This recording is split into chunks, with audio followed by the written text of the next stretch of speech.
All right, today we're going to talk about stress, right?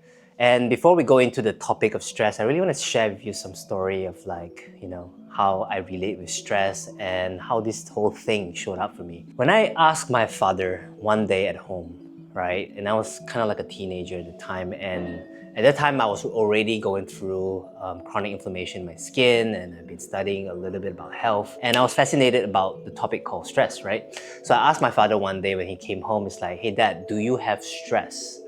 Right? How do you relate with stress and how do you work with that? Now, the thing about the older generation, and I think my dad is born in the 50s, I think that is the baby boomer. I don't know if I got that term right. Check with me if that is. But point is that he says like, what stress? There's no such thing as the vocabulary of stress in his brain, and he seems to be able to work day in, day out. You know, of course, he takes his nap, he recover, and he does exercise, and he live a relatively healthy lifestyle. But to him, he doesn't know what stress is until one day he developed anxiety, right? He couldn't sleep, and then he has panic attack. And that forced him to really reconsider of like, okay, what is this thing called this inner world, emotions and stress? And at that time, it was really, really confusing for him because it was completely new to him. So stress it wasn't in his vocabulary, and just because it wasn't in his vocabulary, it doesn't mean that it's not happening, right? Now, the second thing I've experienced this with a different older generation is my conversation with Joe Foster, right? And I asked him like, how does he build his habits and resilience in his workspace? And just to give you some context, Joe Foster is the founder of Reebok, and I had a chance to actually sit down to have a conversation with him in a dinner in London, right? And one of the things that we have discussed is about resilience and how do we actually go about, working day in, day out in the company, managing many staff, managing many decisions, managing many relationships. I could only imagine what that looks like. So the thing is that when we were talking about it, for him as well, the vocabulary of stress wasn't kick in for him. For him, it's really about going to work and enjoying what he does and sharing what he loved most. And consciously and unconsciously, right, he did not know if stress was affecting him or not. Now, he lives a relatively healthy lifestyle, and today he is 90 years old, right, this year, and he's still traveling around the world, not stopping, and he's still moving about, strong as an ox, powerful, healthy, clear-minded, and he really enjoys what he does. So this kind of situation really made me wonder, wow, how is it that some people can take a huge amount of stress and still living a healthy lifestyle and still not feeling burnout and still can go on their lives feeling positive, optimistic, and nothing happens to them? And in contrast with me, right? I had an autoimmune condition at the age of 5, and then everything around me in my life is all about taking care of your health, do the right thing, the right diet, doing everything right based by the book.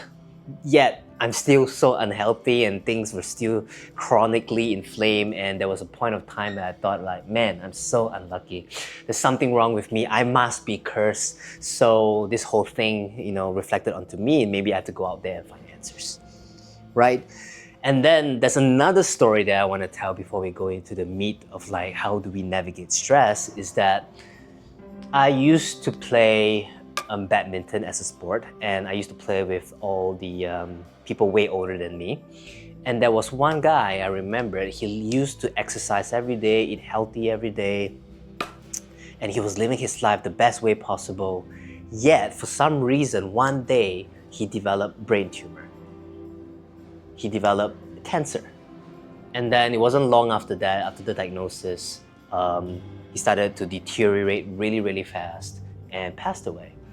And I was like, how is it that someone living the best, eating with the right diet, living an active lifestyle, everything again based by the books, yet he was unhealthy and eventually developed these kind of symptoms, in contrast to many other people that I spoke about who seems to be working, and sometimes they might be smoking, and sometimes they might be drinking all their life, and yet they live till like 90 years old, 100 years old, and still live a pretty decent, healthy lifestyle, which got me thinking, have we gotten health completely wrong? And this is what this episode is all about.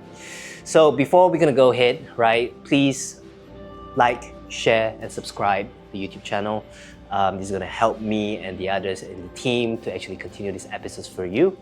So if you can go ahead and press the button right now, that'd be super amazing. And share this episode with anybody that you know that needs to hear this right now. So stress is really an elusive term, right? It's invisible, you can't see it, touch it, you can't even put a word to it. It's so hard to really define it, despite you can go up online and really type to AI and say, well, you define stress. There's the textbook definition to that, but I think to really understand stress, we got to really come back to our personal experience around how we relate to stress. But nevertheless, I actually want to share some statistics with you around what AI has to say about stress, right? It says on average across 31 countries, 62% of people felt that they're stressed and impacted their life at least once, right? And out of 77 countries, 30 to 50% of the population, which is a lot of people, are reporting experiencing psychological stress. In fact, if you think about this, psychological stress is only something that has been more and more prevalent when there's more emphasis on knowledge workers and the rise of technology, and more so after pandemic. If you guys noticing, there's more conversation about mental health. It's less of a taboo, and this whole topic about stress is such a big thing that organizations, companies, business owners really want to curb, because it's creating low productivity, more turnover, more cost, and so on and so forth. So let's really go into the workplace and let's talk about this a little bit. There's a 2024 global workplace study by Gallup. 41% of employees reported experiencing a lot of stress. Like, what is that thing, right? And 54% of workers in the US says that job insecurity has, significant impact on their stress level. Makes sense. But at the same time, 76% of moderate to high level of stress at work with workload is most frequently cited. So the point is, people are blaming work as the cause of stress. But here's where I really want to unpack the myths around stress to really understand that maybe it's not something external, maybe it's something internal. And if it's something internal, good news, yes, it's your fault, kind of, not really, but it's your responsibility now that you know that this is something that is perhaps is internal. So I'm gonna go through all the myths around stress and to show you how you can control it, because it's internal, you're within control, you can change it and you can shift it. So let's go into that. According to the health statistics, that 70 to 95% of most diseases are caused by stress, or at least stress is one of those factors that is contributing to the disease. And then I remember while I was learning from Dr. Bruce Lipton, the author of Biology of Beliefs, he said 95% of diseases are related to stress. So let's go into the common myths of stress, right? Number one, this is the biggest one that I feel like everybody is thinking about, is that stress is bad. By the way, when you see this word, it's like a taboo, right? And there seems to be something negative about this experience of stress. Now, this is a belief, that we think that stress is bad. And basically, it's perpetuated throughout our society to tell you that this experience is something to be avoided. But without thinking about it, if we don't really unpack this, we actually go about our days looking for stress, right? Stress is neither good or bad. The truth of this all is that stress is neutral, right? It is just a human experience. Let me just give you an example of a good stress. Is that when you go to the gym, when you purposely, intentionally go tear up your muscle, feel the pain, feeling the burn, that is stress, right? So is that experience a bad experience? Sure, some stressful experiences are bad, and it has caused certain diseases, and it has caused certain trauma, and it caused certain, experience that you won't want to repeat. But the human experience of stress is in fact neutral, because what decides whether stress is good or bad is your belief around it, your story that you make around it. Whether you intentionally go into the stress or without your control or your permission, stress just kind of happened to you. That's when stress is perceived as bad. So let's go into number 2, right? This myth came from a place where people want to take advantage, capitalize this experience because you're trying to avoid it, to earn something from you. So the next belief in the myth is like stress can be fixed. This comes from a perspective and a belief where anything that we do can be fixed. Whether it's a conflict, a trauma, there must be some external intervention that you can do to get it done, right? It's almost as if like we don't accept this experience and therefore we should get rid of it. It's that kind of mindset. It's a mindset where, like, for example, in plumbing, right? Something's leaking, to get it fixed and then that's done. But emotions and stress don't work that way. It's not something that can be fixed, because from the beginning, stress was never about a problem. It's definitely an experience, but what it really is that it's a feedback, and therefore it's something that you listen to. You listen to the stress, that what's going on.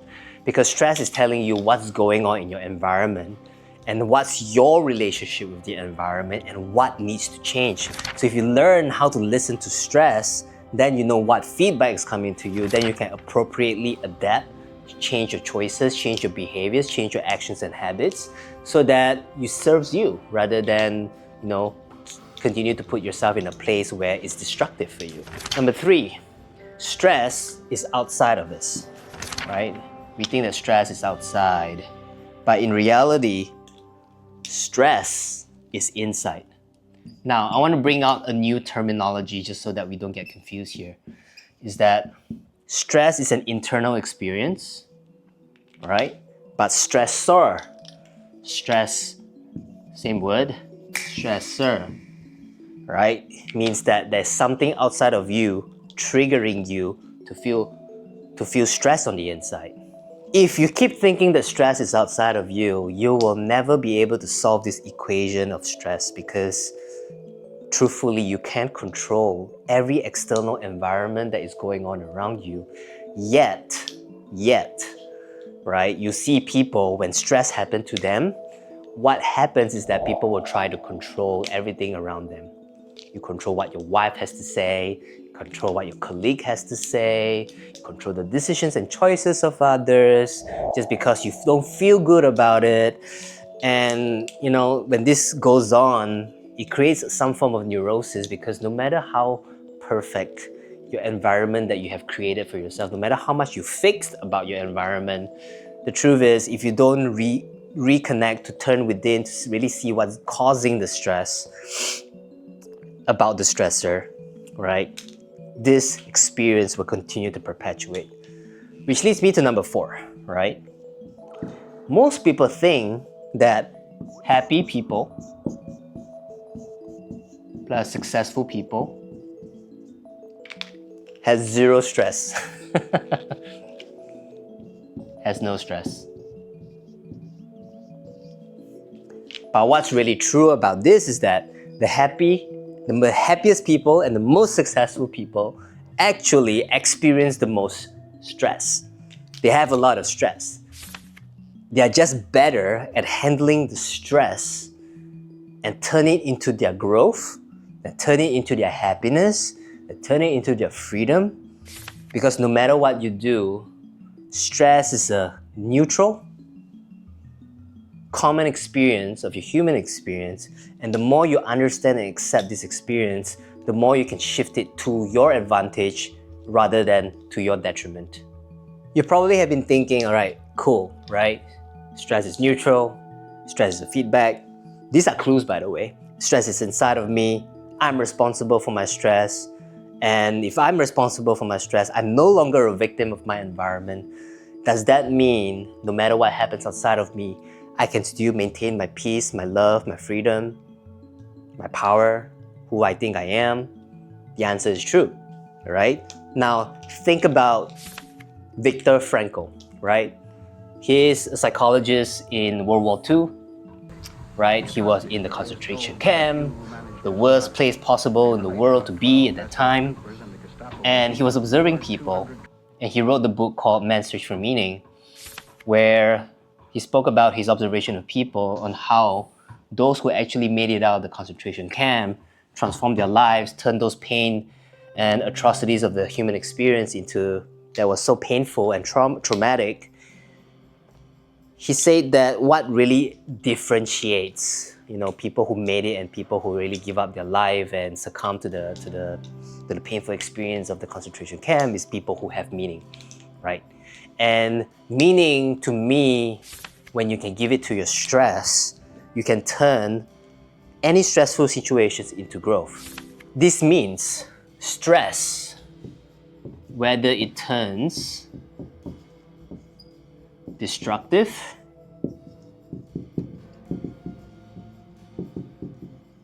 or whether it turns into growth, right, relies on meaning. And what is meaning? Beliefs. And what are beliefs? How are beliefs created? Is subjected to your perception. What you are choosing to focus on, what you're choosing to see, what you're choosing to experience in the face of the external situation, circumstances of people. So to me, beliefs and perception is what you can control, right? And it's really about the meaning-making process that determines stress that is destructive or stress that is growth. And this not just happens on the mental, behavioral, emotional side of things. This goes all the way down to the cellular behavior, which is kind of like very interesting to me, because if you understand this, that how much control your mind has into the health of your body, your physical body, you would want to do this every single day, right? Now there's a term for this, right? More terminology, right? Destructive stress means distress. Means negative stress. And then growth, stress that turned into growth is called eustress, meaning good stress, right? Positive stress. Things that we do like going to the gym, introducing tension into our body so that we stimulate our body and our capacity to transform this. I often experience that my body is one of the greatest technology nature has created, right? Because we have the ability, just by doing this, to turn it either, same situation, turn it into distress or eustress. That means stress, whether it's positive or negative, determines by perception and your belief. And what that really means is that you get to choose. And it's so empowering to know that you get to choose no matter what happens on the outside. Because there are people coming to me saying, hey, I got a fear of the unknown and I'm not sure what's going to happen.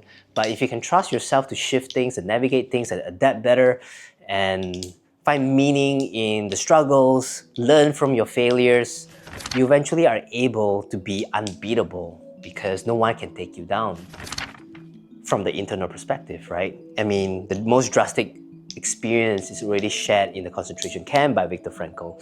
So that is something that is really, really inspiring. If you have not read the book, I definitely recommended it.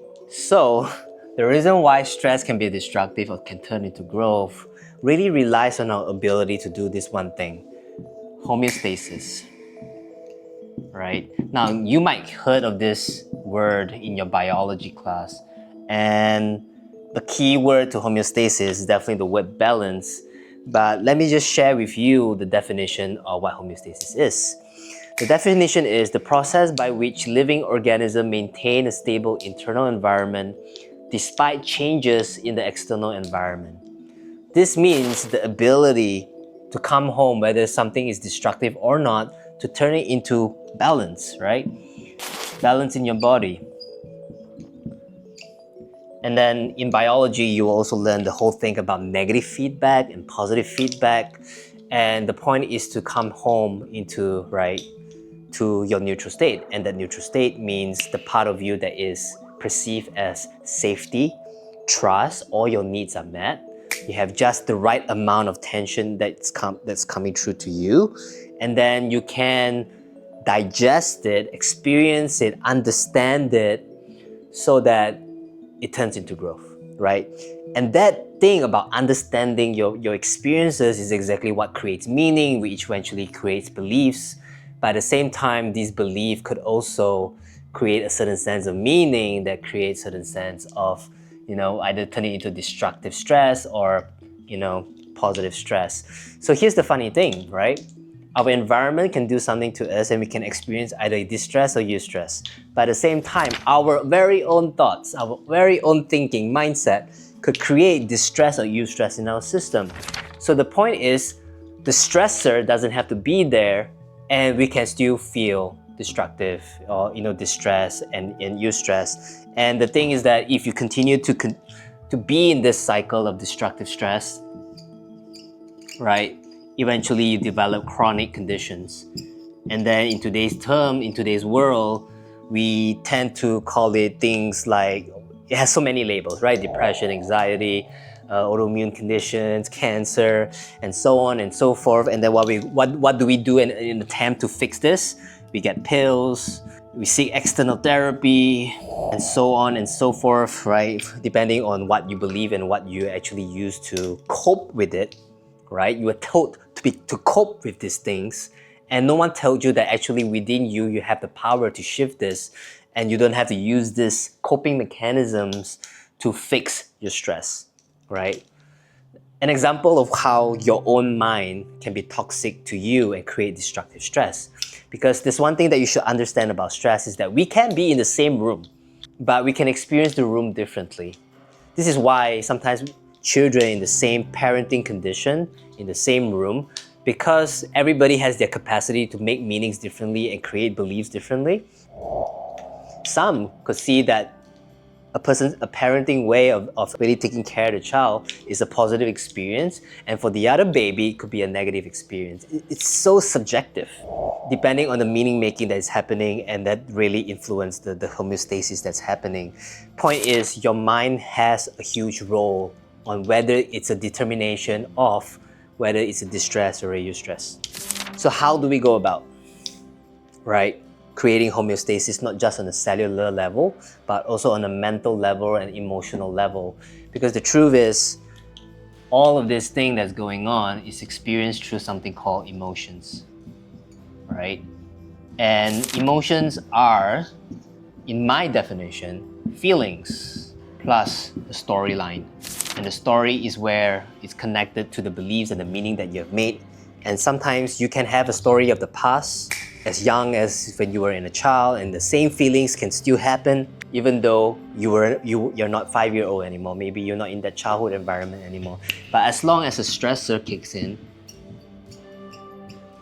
which can be sometimes just a color, a form of smell, a sound frequency, could stir up certain memories and emotion that is going to stir up certain feelings, certain storyline that comes from the belief, make certain meaning about it, and then your body's subconscious mind decides whether this is a destructive or a positive stress, and then basically your homeostasis of balancing yourself in the moment doesn't work as well, and when it doesn't work as well, it creates chronic conditions as a feedback loop, as a symptom to tell you hey, work on your emotions, work on your story, work on your feelings. Something is being called to you to reclaim the authentic version of yourself, and perhaps it's asking for a need that you did not get. Maybe it's about empowering yourself, maybe it's about shifting your belief, your perception, your meaning, which can really reactivate your homeostasis to turn destructive stress into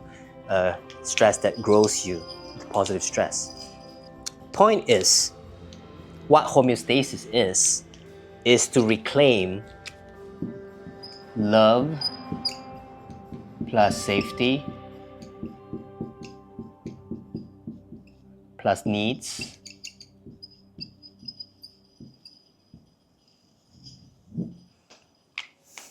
so that you can digest the stress. So rather than this thing continues to harm you, hurt you, you get to grow. And when you grow, you step into a different identity, a different maturity, a deeper integration of who you think you are, which also, when all of this starts to shift, you become more resilient to the tension that is there, because your love, your psychological love, emotional safety, psychological needs are met. So on the mental and emotional type of homeostasis, is really all about this. Now, as you can see that stress is not something that you get rid of, it's not something that you fix. Stress is a response of how you adapt to the environment. The better you are, the more flexible you are, the more agile you are in working with stress, in adapting to environment, right? The stronger you become and the more happier and more successful you become, because instead of being a victim of the circumstances of your environment, you start to become a leader. Now, while working with stress can be complicated, daunting, and the worst part of it is because it's invisible, there are some key principles and simple ways that you can work with it so that it doesn't continue to kill you. But in order to talk about the solutions, I gotta talk to you about what is disrupting the homeostasis, right? Why can't we, take certain experiences? Why certain things feels like danger to us, and then we continue to work with it through negative habits or sometimes addictive behaviors? And all of these things are really a way that we cope. But if we can reintroduce the right environment back to our system, internally and externally, most stress can be transformed, right? So let's talk about the 4 things that disrupts homeostasis. And I look at this from a physical level, from a mental, emotional level. I also look at this from a social, relational level, right? And I also look at this from a spiritual level, right? What is disrupting the homeostasis, and where the problem is where the solution is, and I'll show you what that looks like, right?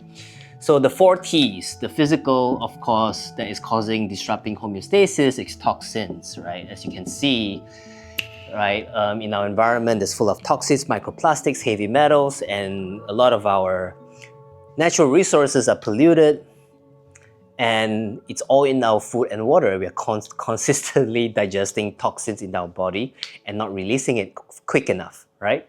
And Hippocrates have definitely said that let food be thy medicine, but if our food is toxin, how can it be a medicine?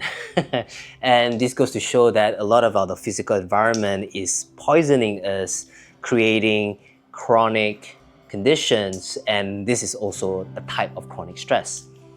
Obviously, the next thing about what disrupts the homeostasis is our thoughts, our belief, as I alluded just now, right? When you're more passive, pessimistic, right? Those thoughts could harm you, because guess what? Your subconscious mind can tell the difference between past memory, present reality, or future imagination.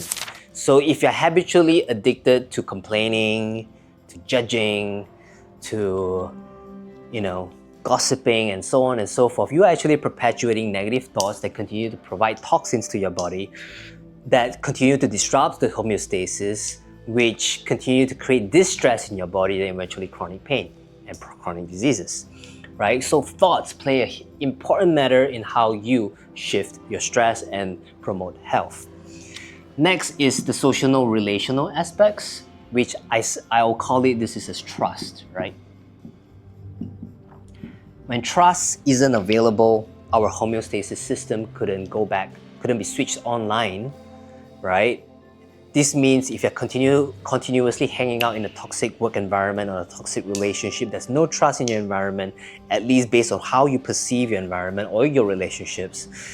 Homeostasis is not going to kick in online, and you're not unable to digest the stress that comes at you. and then eventually, cause a lot of the problems which I've mentioned previously. Last but not least, it's trauma, right? And let's define trauma, right? You probably heard of the big T trauma and little t trauma.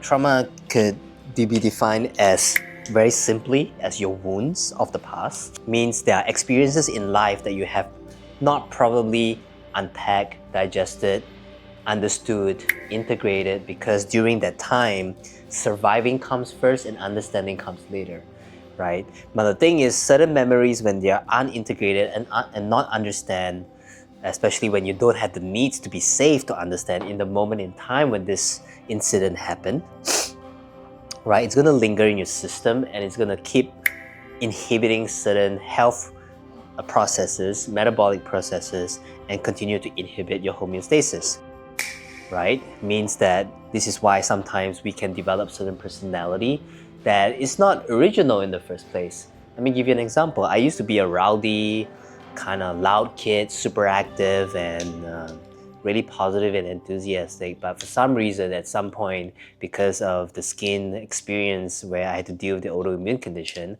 I suddenly became a shy, pessimistic, self-conscious kid.